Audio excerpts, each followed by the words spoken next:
I would say 95% of the people live and die without ever realizing what is their unique genius. Only 2 to 5% of the people realize the genius of what they're capable of. Rest will all do something that somebody else is doing, they want to do that. They want to do that better than them. That is their idea of well-being. When we say being, we're talking about the fundamental nature of our existence. The quality of our existence will determine the quality of our perception, and the quality of our perception will determine the quality of what we know and what we do not know. Action is a consequence of this. If you put it upside down, then it's like saying fruit, tree, root, soil. That's not how it works. Soil, root, tree and then fruit. If you put it upside down, you may pull out something forcefully, but the damage is there. Today, I'm working with a whole lot of business leaders in the world, both in India and outside. I wouldn't like to generalize this, but I would say at least 60 to 70% of them, by the time they're 45, they're seriously damaged in many ways.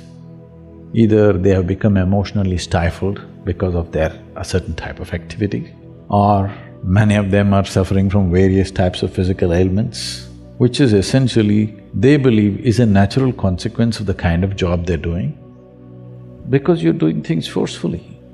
If you do not understand the natural order of things as to how life blossoms, if you want the fruit first before the tree, obviously it involves forceful ways of doing things.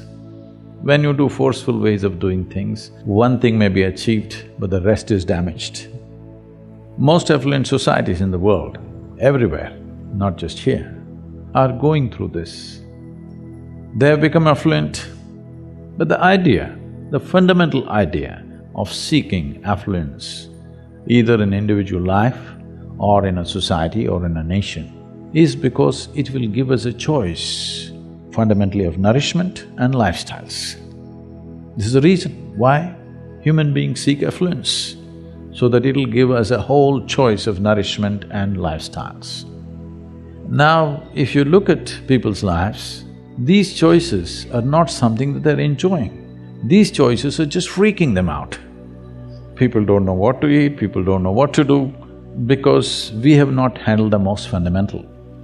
We want to be on the racetrack, but we don't want to build a machine for it. We just want to win. Nobody wins a race because they desire it. Who doesn't desire victory? Everybody does.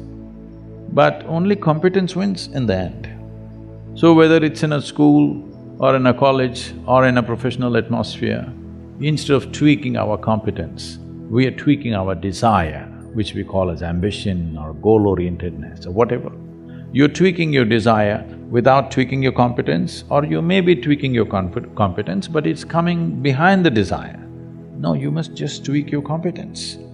What you can do may be beyond your desire, or it may be little less than that, we don't know. But without tweaking your competence, you're trying to tweak your desire, which causes an unnecessary sense of stress when you do well. Look at the pain of that. You're suffering your well-being. This cannot be excused because our well-being is coming at a great loss and pain to every other creature on the planet. And we are suffering it simply because we are putting the cart before the horse. You cannot do being in the end, doing, knowing and being, no. Being first, how to be. If you don't know how to be, wherever we put you, you will suffer.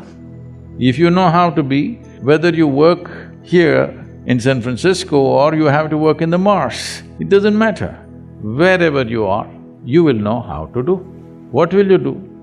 You will function to the best of your intelligence and capability. That's all you can do. In our lives, if we do not do what we cannot do, it's not an issue. But if we do not do what we can do, we're a disastrous life. That's all we're trying to avoid, that we don't end up not being able to do what we can do. But once you create this unnecessary, completely avoidable stress that Your desire is bigger than your competence. Without tweaking the competence, instead of focusing everything and tweaking the competence, we are tweaking the desire. Now you're creating a situation where there is stress. Stress means you're moving towards incompetence, not towards competence. Any machine on the planet will function at its best only when there is no sense of friction. The least amount of friction means that machine is the most efficient machine. Why is that not true for human mechanism? If this functions with least amount of friction, this will function at its best. Will I be as good as you? Maybe not. But I will be at my peak, and that's all. And every human being has come with a certain genius.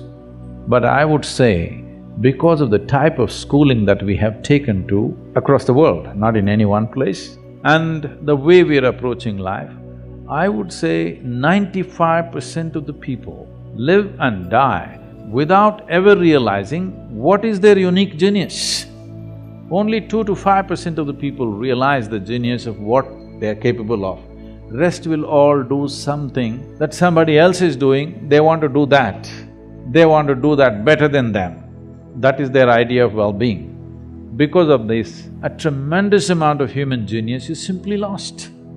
And that is the biggest crime on the planet, that human genius is stifled because everybody is trying to be in one basket and be on top of everybody else. This is a very rudimentary way of functioning in the world. Unfortunately, that's become the way everywhere. We're trying to do something, but that's in small scale. The large-scale schooling and education and professional seekings are all in this way. We all wanted to get into one basket and be on top of the pile. It's a cruel way to live. If you get there also, you will suffer. If you don't get there also, you will suffer.